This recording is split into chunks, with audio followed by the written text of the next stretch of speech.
increasing water scarcity, more frequent and intense storms, aging infrastructure, and an aging workforce, population growth, there are so many increasing challenges facing the water sector today. And to address these challenges, we need to master the skill of problem solving, including understanding the role of innovation and technology to reach our goals. But first, close your eyes. What's the first thing that comes to mind when you hear the word technology or innovation? You're probably picturing shiny new and advanced technology, solutions that could solve all your problems with the snap of your fingers. Maybe even AI doing all your work. But this is the first and biggest myth about innovation we want to address. Innovation is not just fancy new technology. First of all, you can innovate with all the technology you already have. Making smarter use of existing infrastructure is often a way more sustainable and cost-effective approach to solving your problems. Thinking outside the box with your systems and embedding digital technology can allow you to save huge amounts of money on improvement projects. But furthermore, innovation doesn't necessarily have to do with technology at all. From developing and empowering a diverse workforce to creating a culture of accountability and innovation, effective problem solving means thinking about innovation beyond exciting new technology.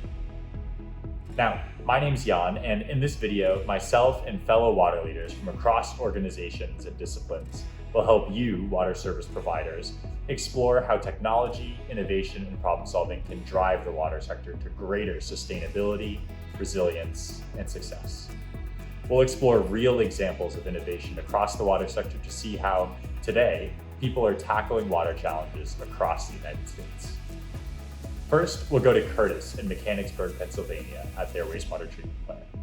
The Borough of Mechanicsburg, Pennsylvania is a suburb of the state capital of Harrisburg with a population of just under 10,000 people. Their wastewater treatment plant has 8 full-time employees who staff the plant 8 hours a day on business days and 2.5 hours on weekends and holidays. Mechanicsburg faced challenges to innovation as a smaller municipality with fewer resources to draw upon.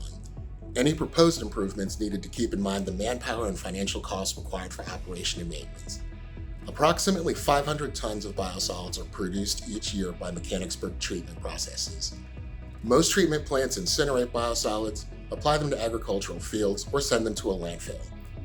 Mechanicsburg had permits to apply Class B biosolids at local farms, but this was shut down over farmers' concerns about odors from biosolids and concerns over the age of the land application equipment. When biosolids could no longer be land applied, they were hauled to a landfill. Fewer landfills are accepting biosolids, and those that are accepting biosolids are charging more for their disposal. In landfills, biosolids form a leachate that can contaminate groundwater. Biosolids decompose in landfills, generating methane, a powerful greenhouse gas, and hauling biosolids to the landfill is expensive. Mechanicsburg was paying $60,000 a year to dispose of its biosolids. In 2010, Mechanicsburg was facing an upgrade to meet Chesapeake Bay Watershed Implementation Plan goals. Meeting these goals required capital improvements to be made at the treatment plant. Creating a Class A biosolids composting operation was folded into the plans to upgrade the wastewater treatment plant. The borough issued a bond to pay for plant upgrades and partnered with the consulting firm Material Matters to create a Class A biosolids composting program. The borough applied for and received recycling grants to help pay for the large equipment that would be needed to compost biosolids. Material Matters worked in design and provided support for permitting, integrating the hardware and software, and the marketing of the finished product. To start composting solids, a storage area was built to keep biosolids out of the weather, blowers were installed for forced air aeration, and an office building was built where pile temperature data is collected wirelessly from probes, and a truck capable of mixing widow waste with biosolids, a case loader, and a trommel screen were purchased. Composting to meet Class A biosolids reduced regulatory hurdles for the disposal of biosolids. Class A biosolids were branded Waste No More and sold to the public, landscapers, excavating companies, and farmers. By adopting the innovation of composting biosolids, Mechanicsburg has saved close to $1 million on landfill fees and created a revenue stream from selling biosolids.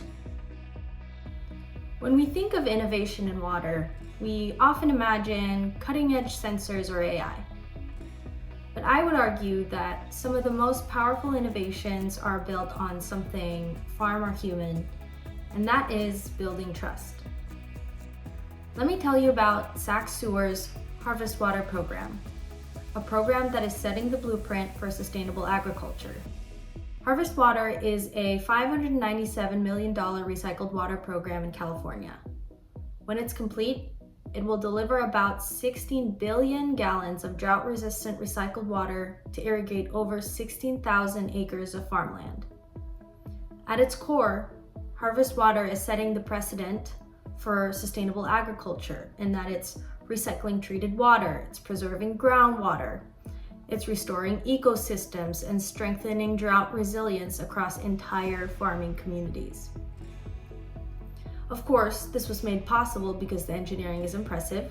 There's a high-capacity pump station, over 40 miles of pipeline, and over 100 on-farm connections. But the true innovation here was really in its relationship building. Early on, SacSewer knew that success hinged on more than just design specs. It depended on trust.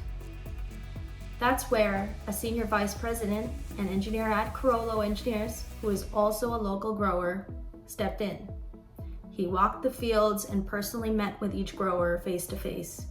He helped bridge the gap between technical recommendations and real-world needs, leveraging his dual identity as an engineer and a grower to earn the trust of the local growers and understand each of their needs and the needs of their communities. That human connection made the difference. Today, over 100 growers have joined the program, not just because of the infrastructure, but because they saw someone who understood that their world was helping build it.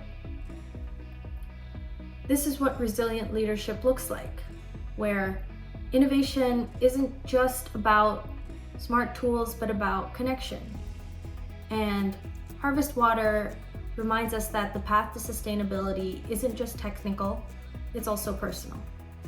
While innovation is reshaping the water sector at large, small utilities face unique hurdles when it comes to adopting new systems.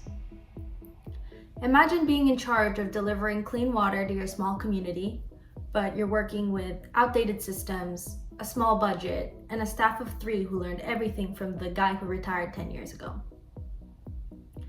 Limited people power means less capacity to train, implement, or maintain new systems. That's the reality for many small utilities. When someone says, just adopt this technology, it'll make everything easier, they hear, here's more work, more training, and more risk. Technology adoption isn't just about buying shiny new tools. It's about having the funding to make the purchase in the first place. It's about having enough people and the right people to learn, manage, and maintain those tools. Perhaps the hardest part, particularly for small utilities, might be change. Some small utilities don't have formalized standard operating procedures. Knowledge can get passed by word of mouth, so when a new system comes in, it can feel unsettling. One of the most effective strategies can be peer-to-peer learning. When small utilities see similar small utilities just like them make new technologies work, it can build confidence, and that is why peer-to-peer learning is so powerful. It also means acknowledging that not every solution has to be one giant leap. Sometimes a slow, steady walk is better. And perhaps the most important thing is about trust. Building trust by being upfront about the learning curve helps teams at smaller utilities feel supported and not overwhelmed. Being honest about the learning curve and the hiccups along the way can help utility staff feel like they're not being sold to, but they're being partnered with. And large utilities can be a part of that partnership. So can consultants, vendors, and the water sector at large. When we build communities of practice where people share, support, and problem solve together, we can turn isolated challenges into collective progress. Ultimately, technology, innovation, and problem solving isn't just about tools, it's about people, trust, and shared learning. Nikki, Curtis, that was awesome. Thanks so much for sharing. It's great to see the ways that water service providers are able to tackle real-world challenges with creative solutions, deep collaboration, and people-focused leadership. But these are examples because they overcame some hard truths about innovation in the water sector. Our primary mandate working in water is to ensure people have access to clean water and to protect the environment we all depend on to live healthy lives. In our next video, we'll explore more of these hard truths about problem solving and adopting innovation in the water sector. So, how can we develop a collaborative, better connected, and more resilient water sector? You'll have to find out in our next video. Thanks, and see you there.